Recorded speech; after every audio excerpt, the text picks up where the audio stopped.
ಆನೋ ಭದ್ರಾಹ ಕೃತವ್ಯಂತು ವಿಶ್ವತಃ. ದಶ ದಿಕ್ಕುಗಳಿಂದ ಸದ್ಭಾವನೆಗಳು ಮೂಡಿಬರಲಿ. ಜೀವನ್ಮುಕ್ತ ಮಹಾತ್ಮರನ್ನು ವಂದಿಸುತ್ತಾ, ಮಾನ್ಯ ಸಹೋದರ ಸಹೋದರಿಯರೇ, ಈ ದಿನದ ವಿಷಯ ಭಗವದ್ಗೀತೆ.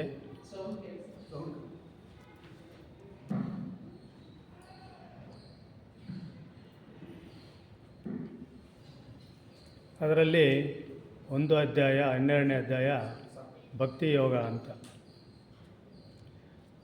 ಭಗವದ್ಗೀತೆ ಅಂದರೆ ನಮಗೆ ಯಾರಿಗೂ ಕೂಡ ಅಪರಿಚಿತ ಅಲ್ಲ, ನಮಗೆಲ್ಲರೂ ಕೂಡ ಪರಿಚಿತವಾಗಿರ್ತಕ್ಕಂಥ ವಿಷಯ. ಮಹಾಭಾರತದಲ್ಲಿ ಶ್ರೀಕೃಷ್ಣ ಪರಮಾತ್ಮ ಅರ್ಜುನನಿಗೆ ಬೋಧಿಸತಕ್ಕಂಥ ವಿಚಾರ. ಭಗವದ್ಗೀತೆ ಅಂದರೆ ಭಗವಂತನ ಹಾಡು ಅಂತ. ಥಿಯಾಸಫಿಕಲ್ ಸೊಸೈಟಿಯ ಹಿನ್ನೆಲೆಯಲ್ಲಿರ್ತಕ್ಕಂಥ ನಮಗೆ ನಾವು ಅರ್ಥ ಮಾಡ್ಕೊಳ್ಬೇಕಾಗಿರೋದು ಏನಂದರೆ, ಶ್ರೀಕೃಷ್ಣ ಪರಮಾತ್ಮ ಯಾರು ಅಂತ. ಯಾರಾದರೂ ಹೇಳ್ಬೋದಾ? ಶ್ರೀಕೃಷ್ಣ ಪರಮಾತ್ಮ ಯಾರು ನಮ್ಮ ಥಿಯಾಸಫಿಕಲ್ ಸೊಸೈಟಿಯ ಹಿನ್ನೆಲೆಯಲ್ಲಿ?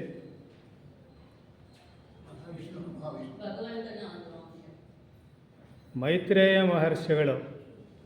ನಾವು ಯಾರನ್ನು ಜೀವನ್ಮುಕ್ತ ಮಹಾತ್ಮರು ಅಥವಾ ಮೈತ್ರೇಯ ಮಹರ್ಷಿಗಳು ಅಂತ ಹೇಳ್ತೀವಿ, ಅವರ ಒಂದು ಅವತಾರ.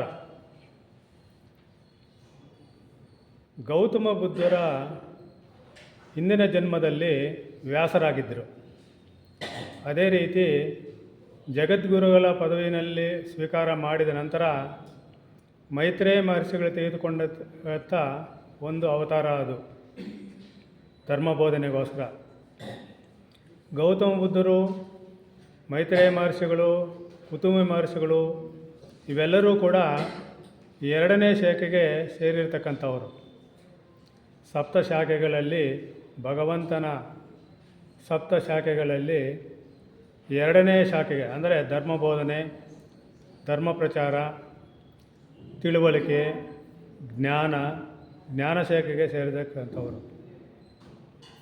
ಆ ಒಂದು ಹಂತದಲ್ಲಿ ಅಂದರೆ ಜಗದ್ಗುರು ಪದವಿನಲ್ಲಿದ್ದುಕೊಂಡು ಅದರ ಧರ್ಮ ಸಂಸ್ಥಾಪನೆಗೆ ಬೇಕಾದಂಥ ಎಲ್ಲ ಯೋಜನೆಗಳನ್ನು ರೂಪಿಸ್ತಕ್ಕಂಥ ಜವಾಬ್ದಾರಿ ಇರತಕ್ಕಂಥ ಮೈತ್ರೇಯ ಮಹರ್ಷಿಗಳು ಶ್ರೀಕೃಷ್ಣ ಪರಮಾತ್ಮನಾಗಿ ಜನ್ಮ ತೆಗೆದುಕೊಂಡ ನಂತರ ಅವರ ಅಂತರಂಗದಿಂದ ಬಂದಿರತಕ್ಕಂಥ ಈ ಬೋಧನೆ, ಧರ್ಮ ಸಂಸ್ಥಾಪನೆಗಾಗಿ ಬಂದಿರತಕ್ಕಂಥ ಬೋಧನೆಗಳಿವೆಲ್ಲ. ಅದರಲ್ಲಿ ಭಕ್ತಿ ಯೋಗ ಅನ್ನೋದು ಕೂಡ ಅನೇಕ ಯೋಗ ಪದ್ಧತಿಗಳಿದೆ. ಪತಂಜಲಿ ಮಹರ್ಷಿಗಳ ಯೋಗ ಪದ್ಧತಿ ಇದೆ, ಆಮೇಲೆ ಯೋಗ ವಾಸಿಷ್ಠ ಅಂತಲೂ ಇದೆ,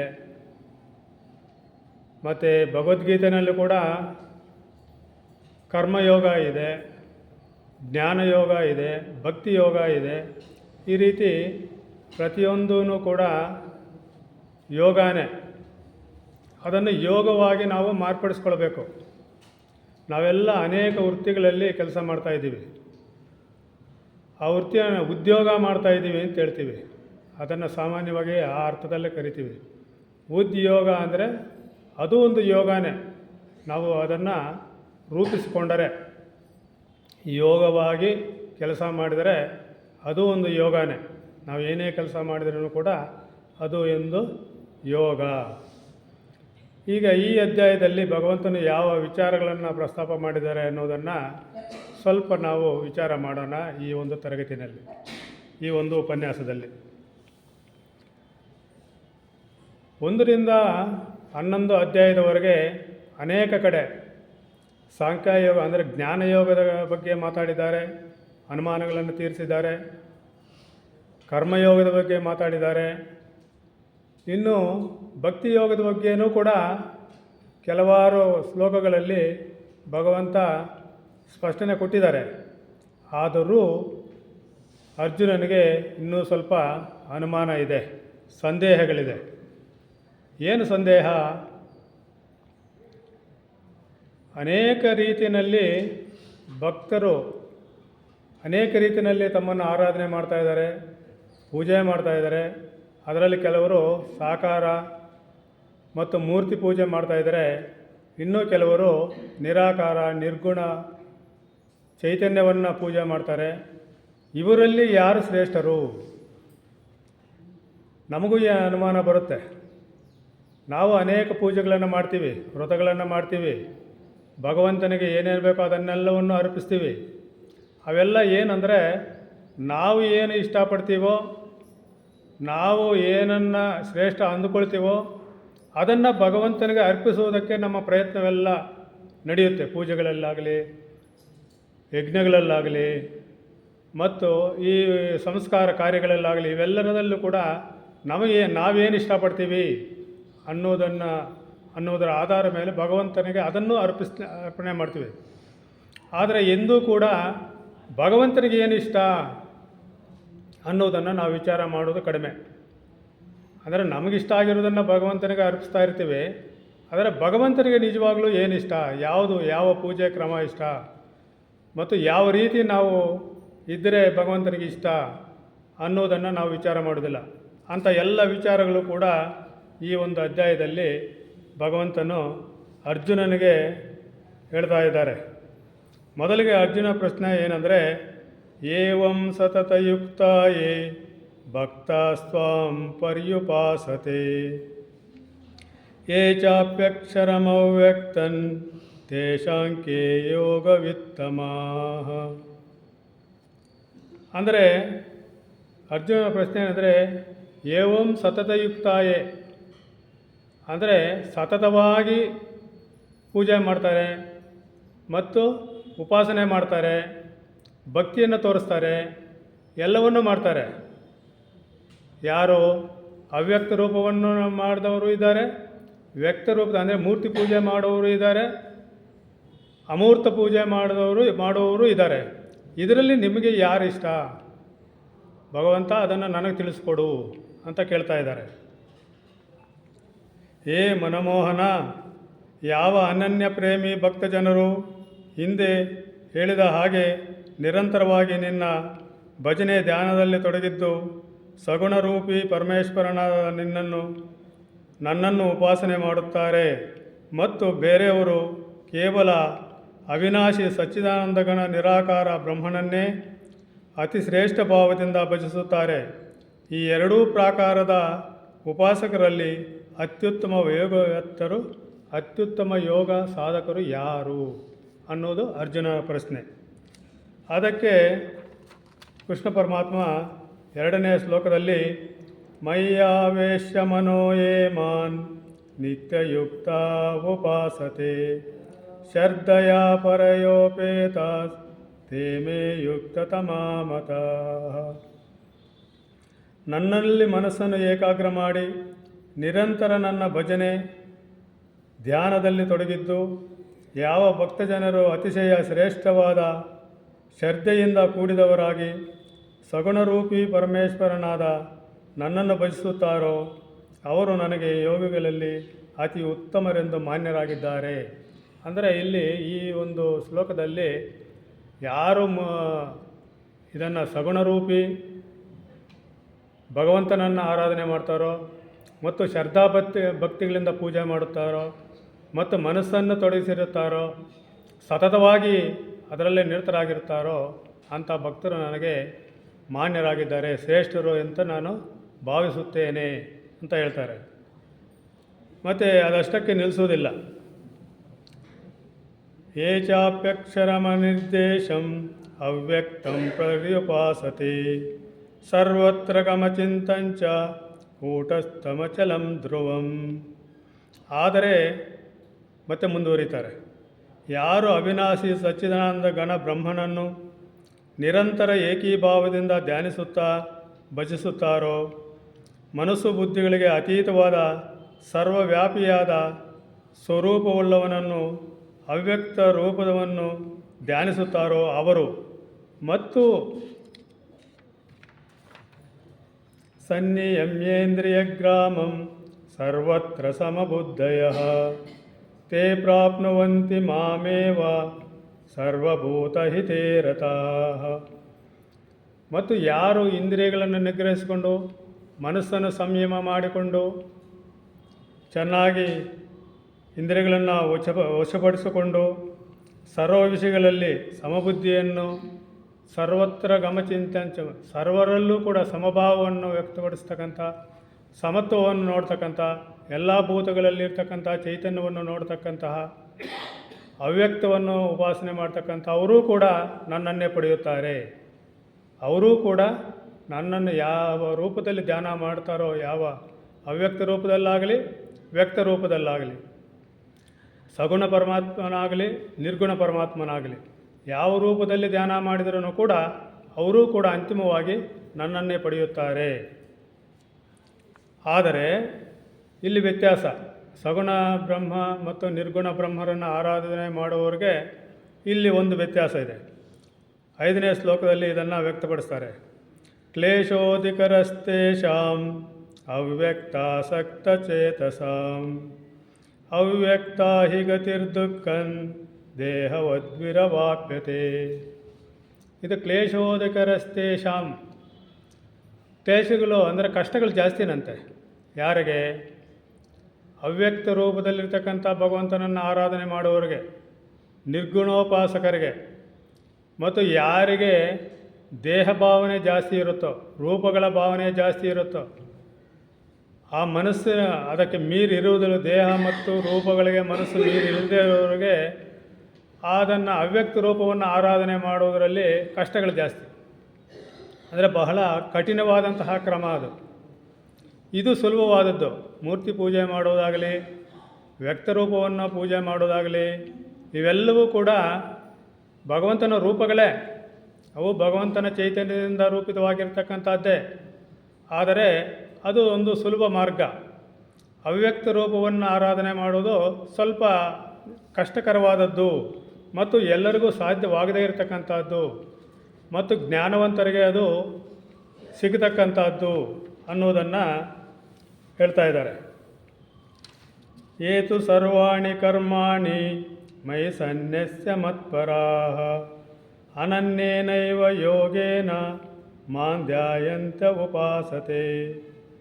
ಆದರೆ ಯಾರು ನನ್ನ ಪಾರಾಯಣರಾದ ಭಕ್ತರು ಎಲ್ಲ ಕರ್ಮಗಳನ್ನು ನನಗೆ ಸಮರ್ಪಿಸಿ ಸಗುಣರೂಪಿ ಪರಮೇಶ್ವರನಾದ ನನ್ನನ್ನೇ ಅನನ್ಯ ಭಾವದಿಂದ, ಅಂದರೆ ನಿರಂತರವಾಗಿ ಬೇರೆ ಯಾವ ಭಾವನೆಯನ್ನು ಇಟ್ಕೊಳ್ಳದೆ, ಯಾವ ಅನುಮಾನಗಳು ಎಳಿ ಮಾಡಿಕೊಳ್ಳದೆ ನಿರಂತರವಾಗಿ ಅನನ್ಯ ಭಾವದಿಂದ ಭಕ್ತಿಯೋಗದ ಮೂಲಕ ನಿರಂತರ ಚಿಂತನೆ ಮಾಡುತ್ತಾ ಸ್ಮರಿಸುತ್ತಾರೋ ಅವರು, ಮತ್ತು ತೇಷಾಮಹಂ ಸಮುದ್ಧರ್ತ ಮೃತ್ಯು ಸಂಸಾರ ಸಾಗರಾತ್ ಭವಾಮಿ ನ ಚಿರಾತ್ ಪಾರ್ಥ ಮಯ್ಯಾವೇಶಿತ ಚೇತಸಾಂ.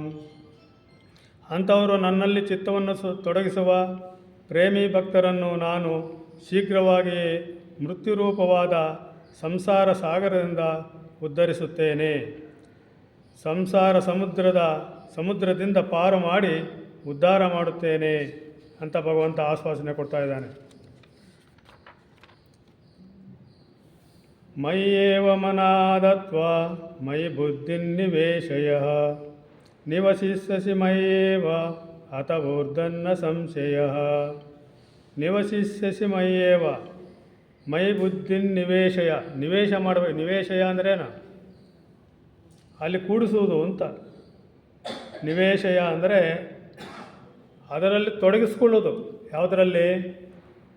ಮಯ್ಯೇವ ಮನಾದತ್ವ, ನನ್ನಲ್ಲಿ, ಅಂದರೆ ಕೃಷ್ಣ ಪರಮಾತ್ಮ ಹೇಳ್ತಾ ಇರೋದು, ನನ್ನಲ್ಲಿ ಪೂರ್ತಿ ಮನಸ್ಸನ್ನು ತೊಡಗಿಸ್ಕೊಂಡು ಮನಸ್ಸು ಬುದ್ಧಿಗಳನ್ನು ನನ್ನಲ್ಲೇ ಏಕ ಮಾಡಿಕೊಂಡು ಆ ರೀತಿ ಭಕ್ತಿಯನ್ನು ವ್ಯಕ್ತಪಡಿಸ್ತಕ್ಕಂಥವರು ಮನಸ್ಸನ್ನು ನನ್ನಲ್ಲಿ ತೊಡಗಿಸುವುದು ಮತ್ತು ಬುದ್ಧಿಯನ್ನು ಕೂಡ ನನ್ನಲ್ಲೇ ತೊಡಗಿಸುವುದು. ಮನಸ್ಸೊಂದು ಕಡೆ, ಬುದ್ಧಿ ಒಂದು ಕಡೆ ಅಲ್ಲ. ಅಂದರೆ ಸಮಗ್ರ ನಮ್ಮ ಅಸ್ತಿತ್ವದ ಪೂರ್ತಿ ಮನಸ್ಸು, ಬುದ್ಧಿ, ತನು, ಮನ, ಧನ ಅಂತ ಹೇಳ್ತೀವಲ್ವ, ಎಲ್ಲವನ್ನೂ ಕೂಡ ನನ್ನಲ್ಲೇ ತೊಡಗಿಸ್ತಕ್ಕಂಥ ಭಕ್ತ ಜನರು ಕೂಡ ನನಗೆ ಪ್ರಿಯವಾದಂಥವರು. ಅದರಲ್ಲಿ ಯಾವುದೇ ಸಂಶಯವಿಲ್ಲ. ಅವರನ್ನು ಊರ್ಧನ್, ಅವರು ಉದ್ಧಾರ ಆಗೋದರಲ್ಲಿ, ಅವರ ಪ್ರಜ್ಞೆ ಬೆಳೆಯೋದರಲ್ಲಿ, ಅವರ ಹಂತ ಹಂತವಾಗಿ ಮೇಲೆ ಏರುವುದರಲ್ಲಿ ಯಾವ ಸಂಶಯವೂ ಇಲ್ಲ. ಅವರೂ ಕೂಡ ನನಗೆ ಮಾನ್ಯರು ಅಂತ ಹೇಳ್ತಾ ಇದ್ದಾರೆ. ಅತ ಚಿತ್ತನ್ ಸಮಾಧಾತುನ್ ನ ಶಕ್ನೋಷಿ ಮಯಿ ಸ್ಥಿರಂ ಅಭ್ಯಾಸಯೋಗೇನ ತತೋ ಮಾಮಿಚ್ಛಾಂ ತುಂದನಜ್ಜಯ. ಒಂದು ವೇಳೆ ಎಲ್ಲರಿಗೂ ಮನಸ್ಸು ತೊಡಗಿಸೋದಕ್ಕೆ ಆಗೋದಿಲ್ಲ ಭಗವಂತನ ಮೇಲೆ, ಚಂಚಲ ಮನಸ್ಸು. ಅಂದರೆ ನಾವು ಈ ಕಡೆ ಮನಸ್ಸನ್ನು ತೊಡಗಿಸಿದಾಗ ಅನೇಕ ಆಲೋಚನೆಗಳು ನಮ್ಮ ಮನಸ್ಸನ್ನು ಆವರಿಸ್ಕೊಳ್ತದೆ, ಅನೇಕ ಚಿಂತನೆಗಳು ಬರುತ್ತೆ, ಅನೇಕ ವ್ಯವಹಾರಗಳು ನಮ್ಮ ಮನಸ್ಸಿನಲ್ಲಿ ಬರುತ್ತೆ. ಕಷ್ಟ ಮನಸ್ಸನ್ನು ಏಕಾಗ್ರಗೊಳಿಸಿ ಭಗವಂತನನ್ನು ಧ್ಯಾನ ಮಾಡೋದಾಗಲಿ, ಭಗವಂತನ ಕ್ರಿಯೆಗಳಲ್ಲಿ ತೊಡಗಿಸ್ಕೊಳ್ಳೋದಾಗಲಿ, ಭಗವಂತನನ್ನು ನೆನೆಸ್ಕೊಳ್ಳೋದಾಗಲಿ, ಆ ರೀತಿ ಪ್ರಯತ್ನ ಮಾಡಿದವ್ರಿಗೆ ಗೊತ್ತಾಗುತ್ತೆ ಅದೆಷ್ಟು ಕಷ್ಟ ಅಂತ. ಆ ರೀತಿ ಏನಾದರೂ ಕಷ್ಟ ನಿನಗೆ ಆದರೆ ಅದಕ್ಕೆ ಇನ್ನೊಂದು ಉಪಾಯ ಹೇಳ್ಕೊಡ್ತಾ ಇದ್ದಾರೆ. ನೀನು ದಿನನಿತ್ಯ ಯೋಗಾಭ್ಯಾಸಗಳನ್ನು ಮಾಡು. ದಿನನಿತ್ಯ ಯೋಗಾಭ್ಯಾಸಗಳನ್ನು ಮಾಡೋದರಿಂದ ಮನಸ್ಸು ಒಂದು ಹಂತದಲ್ಲಿ ಸಮಾಧಾನಕ್ಕೆ ಬರುತ್ತದೆ, ಅದು ನಿಯಂತ್ರಣಕ್ಕೆ ಬರುತ್ತದೆ. ಮುಂದೆ ಯೋಗ ಸಾಧನೆಯನ್ನು ಮುಂದುವರಿಸಬಹುದು, ನನ್ನಲ್ಲಿ ಚಿತ್ತವನ್ನು ನನ್ನಲ್ಲಿ ತೊಡಗಿಸಬಹುದು ಅನ್ನುವ ಒಂದು ಕ್ರಿಯೆಯನ್ನು ಹೇಳ್ಕೊಡ್ತಾ ಇದ್ದಾರೆ. ಅಲ್ಲಿಗೂ ಸಾಧ್ಯ ಆಗದೆ ಇದ್ದರೆ ಯೋಗಾಭ್ಯಾಸ ದಿನಾಗಲೂ ಮಾಡಬೇಕು. ಎಲ್ಲರಿಗೂ ಕೂಡ ಅದು ಸಾಧ್ಯ ಆಗದೇ ಇರಬಹುದು. ಯೋಗಾಭ್ಯಾಸಗಳನ್ನು ಮುಂದುವರಿಸೋದು ಕಠಿಣ ಆಗಬಹುದು. ಆದರೂ ಅದೂ ಕಷ್ಟ ಆದರೆ ಮತ್ತೆ ಇನ್ನೊಂದು ಉಪಾಯ ಹೇಳ್ಕೊಡ್ತಾ ಇದ್ದಾರೆ. ಅಭ್ಯಾಸೇಪ್ಯ ಸಮರ್ಥೋಸಿ ಮತ್ಕರ್ಮ ಪರಮೋ ಭವಃ ಮದರ್ಥಮಪಿ ಕರ್ಮಾಣಿ ಕುರ್ವನ್ ಸಿದ್ಧಿಮವಾಪ್ಸ್ಯಸಿ. ಒಂದು ವೇಳೆ ಮೇಲೆ ತಿಳಿಸಿದ ಹಾಗೆ ಅಭ್ಯಾಸದಲ್ಲಿಯೂ ಸಹ ಅಸಮರ್ಥನಾದರೆ ಕೇವಲ ನನಗಾಗಿಯೇ ನೀನು ಕರ್ಮಪಾರಾಯಣರಾಗು.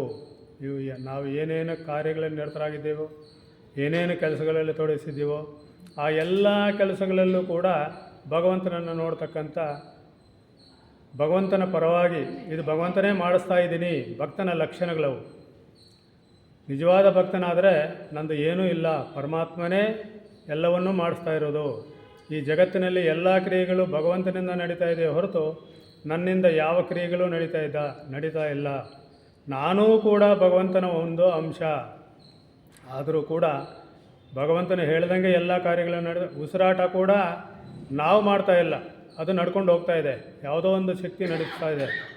ನಮ್ಮ ದೇಹದಲ್ಲಿ ರಕ್ತ ಪರಿಚಲನೆ ನಾವು ಮಾಡ್ತಾ ಇಲ್ಲ, ಯಾವುದೋ ಒಂದು ಶಕ್ತಿ ನಮ್ಮನ್ನು ನಡೆಸ್ತಾ ಇದೆ. ನಮ್ಮ ಅಸ್ತಿತ್ವವೇ ಆ ರೀತಿ ಇದ್ದಾಗ ಇನ್ನು ಜಗತ್ತು ಯಾವ ರೀತಿ ಇದೆ? ಎಲ್ಲವೂ ಕೂಡ ಭಗವಂತನ ಕೃಪೆಯಿಂದ ನಡೀತಾ ಇದೆ ಅನ್ನುವ ಭಾವನೆಯನ್ನು ಇಟ್ಟುಕೊಂಡು ಕೆಲಸಗಳಲ್ಲಿ ತೊಡಗಿದರೆ ಅದು ಮಾನ್ಯ ಆಗುತ್ತೆ. ಮತ್ತು ಅದರ ಜೊತೆಗೆ ಅದೈತದಪ್ಯ ಶಕ್ತೋಸಿ ಕರ್ತುಂ ಮದ್ಯೋಗಮಾಶ್ರಿತಃ ಸರ್ವಕರ್ಮ ಫಲತ್ಯಾಗನ್ ತತಃ ಕುರು ಯಥಾತ್ಮವಾನ್. ಅದೂ ಕಷ್ಟ ಆದರೆ, ಅಂದರೆ ಹಿಂದೆ ನನ್ನ ಪ್ರಾಪ್ತಿ ರೂಪಿ ಯೋಗವನ್ನು ಆಶ್ರಯಿಸಿದ ಮೇಲೆ ಹೇಳಿದಂತೆ ಸಾಧನೆಯನ್ನು ಮಾಡಲು ಸಹ ಅಸಮರ್ಥನಾದರೆ, ಅದರಲ್ಲೂ ಕೂಡ ಅಸಮರ್ಥನಾದರೆ ಇನ್ನೂ ಸುಲಭವಾದ ಉಪಾಯ. ಯಾಕೆಂದರೆ ಭಕ್ತರಿಗೆ, ಭಗವಂತನಿಗೂ ಭಕ್ತರಿಗೂ ಇರತಕ್ಕಂಥ ಸಂಬಂಧ ಏನಂದರೆ ಅಲ್ಲಿ ಕಾನೂನುಗಳಿರೋದಿಲ್ಲ, ನಿಯಮಗಳಿರೋದಿಲ್ಲ. ಪೂರ್ತಿ ತನ್ನನ್ನು ತಾನು ಭಗವಂತನಿಗೆ ಅರ್ಪಿಸಿಕೊಂಡ ನಂತರ ಭಗವಂತನು ತಾನು ಒಂದೇ ಅನ್ನತಕ್ಕಂಥ ಭಾವನೆ ಇರುತ್ತೆ, ಅಷ್ಟು ಸಲಿಗೆ ಇರುತ್ತೆ. ಬೇರೆ ಯೋಗ ಪದ್ಧತಿಗಳಲ್ಲಿ ನಿಯಮಗಳು ಇವೆಲ್ಲವೂ ಕೂಡ ತುಂಬ ಕಠಿಣವಾಗಿ ಸಾಧನೆ ಮಾಡಬೇಕಾದಂತಹ ವಿಚಾರಗಳು ಕಠಿಣವಾಗಿರುತ್ತೆ. ಆದರೆ ಭಕ್ತನಲ್ಲಿ ಆ ಒಂದು ವಿಚಾರಗಳು ಯಾವುವೂ ಕೂಡ ಇರುವುದಿಲ್ಲ, ತುಂಬ ಸಲಿಗೆ.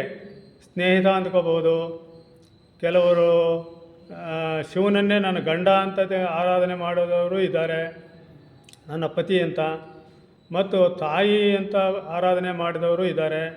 ಆ ರೀತಿ ಭಕ್ತನಿಗೆ ಬೇರೆ ಬೇರೆ ರೂಪಗಳಲ್ಲಿ ಅವನಿಗೆ ಇಚ್ಛಾನುಸಾರ ಭಗವಂತನನ್ನು ಆರಾಧನೆ ಮಾಡ್ತಕ್ಕಂಥ ಒಂದು ಸ್ವತಂತ್ರ ಭಕ್ತನಿಗೆ ಇರುತ್ತೆ. ಆ ರೀತಿ ಇದ್ದಾಗ ಯಾವ ಅಪೇಕ್ಷೆ ಇದೂ ಸಾಧ್ಯವಾಗದೇ ಇದ್ದಾಗ ಏನು ಮಾಡಬೇಕು? ಸರ್ವಕರ್ಮ ಫಲಗಳನ್ನು ತ್ಯಾಗ ಮಾಡಬೇಕು. ಪ್ರತಿಯೊಂದರಲ್ಲೂ ಕೂಡ ಕರ್ಮವನ್ನು ತ್ಯಾಗ ಮಾಡಬೇಕು. ತ್ಯಾಗ ಮಾಡೋದಂದರೆ, ಕರ್ಮಫಲ ತ್ಯಾಗ ಮಾಡೋದಂದರೆ ಏನು? ಅಂದರೆ ನಾನು ಫಲಗಳಿಗೋಸ್ಕರ, ಅದರ ರಿಸಲ್ಟ್ಗೋಸ್ಕರ ನಾನು ಕೆಲಸ ಮಾಡ್ತಾ ಇಲ್ಲ ಅಂತ. ಅದರಿಂದ ಏನು ನನಗೆ ಸಿಗುತ್ತೆ ಅನ್ನೋದನ್ನು ಮರ್ತೋಗಿದ್ದೀನಿ. ನನಗೆ ಅದರ ಅರಿವಿಲ್ಲ. ಏನಾದರೂ ಸಿಗ್ಬೋದು. ಭಗವಂತನು ಏನು ದಯಪಾಲಿಸಿದರೆ ಅದು ಸಿಕ್ಕೇ ಸಿಗುತ್ತೆ. ಅಂದರೆ ಕರ್ಮಕ್ಕೆ ತಕ್ಕ ಫಲ ಇಲ್ವಾ? ಇದೆ. ಈಗ ಒಂದು ಗಿಡ ನೆಟ್ಟರೆ ಅದು ಗಿಡದಲ್ಲಿ ಫಲ ಬಂದೇ ಬರುತ್ತೆ, ಅದು ಗ್ಯಾರಂಟಿ. ಆದರೆ ಅದರ ಫಲ ನಾನೇ ತಿನ್ನಬೇಕು ಅನ್ನೋದಿದೆಯಲ್ಲ, ಅದು ಗ್ಯಾರಂಟಿ ಇಲ್ಲ. ನಾನು ಗಿಡ ನೆಡ್ಬೋದು, ಅದರ ಗಿಡ ಫಲ ಕೊಡುವವರೆಗೂ ನಾನಿರ್ತೀನ? ಗ್ಯಾರಂಟಿ ಇಲ್ಲ. ಅಂದರೆ ಅಲ್ಲಿ ಫಲದ ತ್ಯಾಗವನ್ನು ಮಾಡಬೇಕು. ಅಂದರೆ ನಾನೇ ತಿನ್ನಬೇಕು ಅನ್ನತಕ್ಕಂಥ ಭಾವನೆಯನ್ನು, ನನಗೇ ದೊರಕಬೇಕು ಅನ್ನತಕ್ಕಂಥ ಭಾವನೆಯನ್ನು ನಾನು ಬಿಡಬೇಕು. ಅದು ಕರ್ಮ ಫಲ, ಸರ್ವಕರ್ಮ ಫಲ ತ್ಯಾಗ. ಅದು ಇದಕ್ಕಿಂತ ಶ್ರೇಷ್ಠವಾದದ್ದು. ಯಾವುದಕ್ಕಿಂತ? ಕರ್ಮಗಳು ಮಾಡೋದು ಒಂದು, ಯೋಗಾಭ್ಯಾಸ ಮಾಡೋದು ಒಂದು, ಮನಸ್ಸನ್ನು ಅದರಲ್ಲಿ ಲೀನಗೊಳಿಸುವುದು ಒಂದು, ಇವೆಲ್ಲಕ್ಕಿಂತಲೂ ಕೂಡ ಶ್ರೇಷ್ಠವಾದದ್ದು. ಅವೆಲ್ಲವೂ ಸಾಧ್ಯವಾಗದೇ ಇದ್ದರೆ ಈ ಕೆಲಸವನ್ನು ಮಾಡು, ಅಲ್ಲೂ ಕೂಡ ನನ್ನ ಪ್ರಾಪ್ತಿಯಾಗುತ್ತದೆ. ಅಂದರೆ ಕರ್ಮ ಫಲ ತ್ಯಾಗವನ್ನು ಮಾಡಿದಾಗ ಅದು ಕೂಡ ನನ್ನ ಫಲಪ್ರಾಪ್ತಿಯೇ. ಶ್ರೇಯೋ ಹಿ ಜ್ಞಾನಮಭ್ಯಾಸಾತ್ ಜ್ಞಾನಾಧ್ಯಾನಂ ವಿಶಿಷ್ಯತೆ ಧ್ಯಾನಾತ್ ಕರ್ಮ ಫಲತ್ಯಾಗಾಚಾಂತಿರನಂತರಂ. ಅಂದರೆ ಇಲ್ಲಿ ಕಂಪ್ಯಾರಿಸನ್ ಮಾಡ್ತಾ ಇದ್ದಾರೆ. ಏನಂತ? ಮರ್ಮವನ್ನರಿಯದೆ ಮಾಡಲ್ಪಟ್ಟ ಕರ್ಮಕ್ಕಿಂತಲೂ, ಅಂದರೆ ಕರ್ಮ ಮಾಡ್ತಾಯಿದ್ದೀವಿ, ಅದರ ಬಗ್ಗೆ ನಮಗೇನು ಗೊತ್ತಿಲ್ಲ. ಅಂದರೆ ಪೂಜೆ, ಕರ್ಮ, ಯಜ್ಞಗಳು, ಯಾಗಾದಿಗಳು ಎಲ್ಲ ಮಾಡ್ತೀವಿ. ಅದು ಯಾತಕ್ಕೆ ಮಾಡ್ತಾಯಿದ್ದೀವಿ ಅನ್ನುವ ಜ್ಞಾನವೇ ನಮಗಿರೋದಿಲ್ಲ. ಯಾರೋ ಹೇಳಿದರು ಅಂತ ಮಾಡ್ತಾಯಿರ್ತೀವಿ ಅನೇಕ ಸಲ. ಮತ್ತು ಭಯಕ್ಕೋಸ್ಕರ ಮಾಡ್ತೀವಿ. ಮತ್ತು ನಮಗೆ ಕಷ್ಟಗಳು ಬಂದಾಗ ಅದರಲ್ಲಿ ತೊಡಸ್ಕೊಳ್ತೀವಿ. ಯಾತಕ್ಕೆ ಮಾಡ್ತಾಯಿದ್ದೀವಿ ಅಂತ ಕ್ಲಿಯರ್ ಪಿಕ್ಚರ್ ನಮ್ಮಲ್ಲಿ ಇರುವುದಿಲ್ಲ. ಅದಕ್ಕಿಂತ ಶ್ರೇಷ್ಠವಾದದ್ದೇನೆಂದರೆ ಜ್ಞಾನ. ಅದಕ್ಕಿಂತ ಆ ಒಂದು ಅಭ್ಯಾಸ ತೊಡಸ್ಕೊಂಡಿದ್ದೀವಿ. ದಿನನಿತ್ಯ ಅದನ್ನೇ ಮಾಡ್ತಾ ಇರ್ತೀವಿ. ಯಾತಕ್ಕೆ ಮಾಡ್ತಾ ಇರ್ತೀವಿ ಅನ್ನುವ ಜ್ಞಾನ ಇರೋದಿಲ್ಲ. ಅದಕ್ಕಿಂತ ಜ್ಞಾನವು ಶ್ರೇಷ್ಠವಾಗಿದೆ. ತಿಳ್ಕೊಂಡು ಮಾಡೋದು ಶ್ರೇಷ್ಠ. ಪ್ರತಿಯೊಂದು ಕಾರ್ಯವನ್ನು ಕೂಡ ತಿಳ್ಕೊಂಡು ಮಾಡೋದು ಶ್ರೇಷ್ಠ. ಜ್ಞಾನಕ್ಕಿಂತಲೂ ಕೂಡ ಪರಮೇಶ್ವರನಾದ ನನ್ನ ಸ್ವರೂಪದ ಧ್ಯಾನ, ಅಂದರೆ ಜ್ಞಾನಕ್ಕಿಂತ ಪರಮೇಶ್ವರನ ಸ್ವರೂಪದ ಧ್ಯಾನ ಶ್ರೇಷ್ಠ. ಪರಮೇಶ್ವರನ ಸ್ವರೂಪ ಧ್ಯಾನ ಯಾವುದು? ಪರಮೇಶ್ವರನ ಸ್ವರೂಪ ಯಾವುದು? ಕೇಳಿಸ್ಲಿಲ್ಲ. ನಿರಾಕಾರ. ಭಗವಂತನ ಸ್ವರೂಪ ನಿರಾಕಾರ. ಈ ಸಾಕಾರ ಯಾರ ಸೃಷ್ಟಿ? ನಾವು ಸೃಷ್ಟಿ ಮಾಡಿದ್ದೇವ?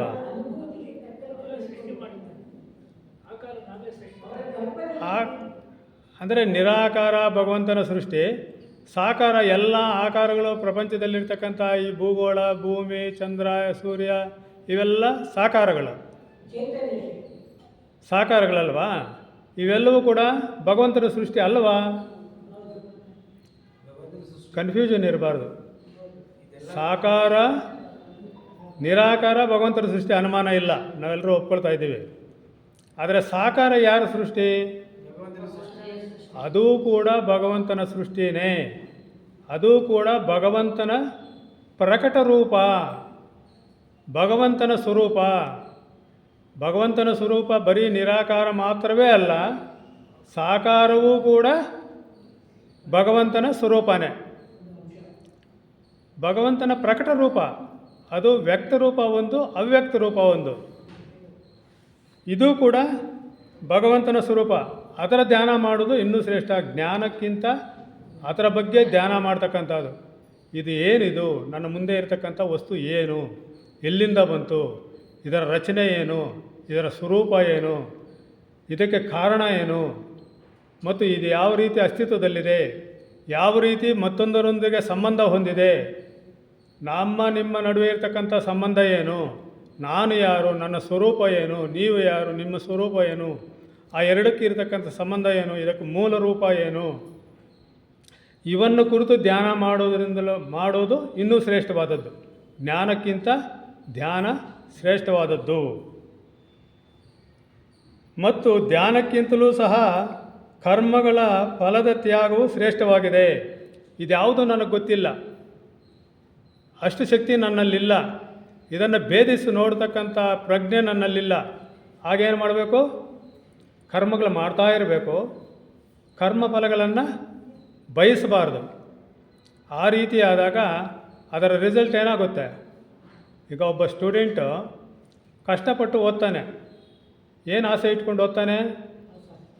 ಮೆಡಿಕಲ್ ಸೀಟ್ ಸಿಗಬೇಕು, ಒಳ್ಳೆ ಕಾಲೇಜಿನಲ್ಲಿ ಇಂಜಿನಿಯರಿಂಗ್ ಸೀಟ್ ಇರಬೇಕು, ಅಥವಾ ಆತನು ಬಯಸಿದ್ದು, ಆತನು ಏನು ಬಯಸ್ತಾನೋ ಆ ಸೀಟ್ ಸಿಗುವುದಕ್ಕೋಸ್ಕರ ಕಷ್ಟಪಟ್ಟು ಓದ್ತಾ ಇರ್ತಾನೆ. ಅವನಿಗೆ ಯಾವಾಗ ಸಂತೋಷ ಬರುತ್ತೆ? ಫಲ ಸಿಕ್ಕಿದಾಗ ಸಂತೋಷ ಪಡ್ತಾನೆ. ಫಲ ಸಿಗದೇ ಇದ್ದರೆ ದುಃಖ ಪಡ್ತಾನೆ. ಈಗ ಫಲದ ಮೇಲೆ ಆಸೆ ಇಲ್ಲ. ಯಾವ ಸೀಟ್ ಸಿಗುತ್ತೆ, ಎಲ್ಲಿ ಸೀಟ್ ಸಿಗುತ್ತೆ ಅನ್ನೋದ್ರ ಮೇಲೆ ಪರಿವಿಲ್ಲ, ಆಸೆ ಇಲ್ಲ, ಆಕಾಂಕ್ಷೆ ಇಲ್ಲ. ಆದರೂ ಕೂಡ ಕಷ್ಟಪಟ್ಟು ಓದ್ತಾ ಇರ್ತಾನೆ, ಆಸಕ್ತಿಯಿಂದ ಓದ್ತಾ ಇರ್ತಾನೆ. ಆತನಿಗೆ ಫಲ ಯಾವಾಗ ಸಿಗುತ್ತೆ? ಯಾವಾಗ ಸಿಗುತ್ತೆ? ಆತನಿಗೆ ಸಂತೋಷ ಯಾವಾಗ ಸಿಗುತ್ತೆ? ಯಾವಾಗ ಓದ್ತಾ ಇರ್ತಾನೋ ಆವಾಗಲೇ ಸಿಗ್ತಾ ಇರುತ್ತೆ. ಯಾಕಂದರೆ ಆತನಿಗೆ ಆತಂಕ ಇಲ್ಲ, ಸಿಗುತ್ತೋ ಇಲ್ಲವೋ ಅನ್ನುವ ಅನುಮಾನ ಇಲ್ಲ, ಆಕಾಂಕ್ಷೆ ಇಲ್ಲ.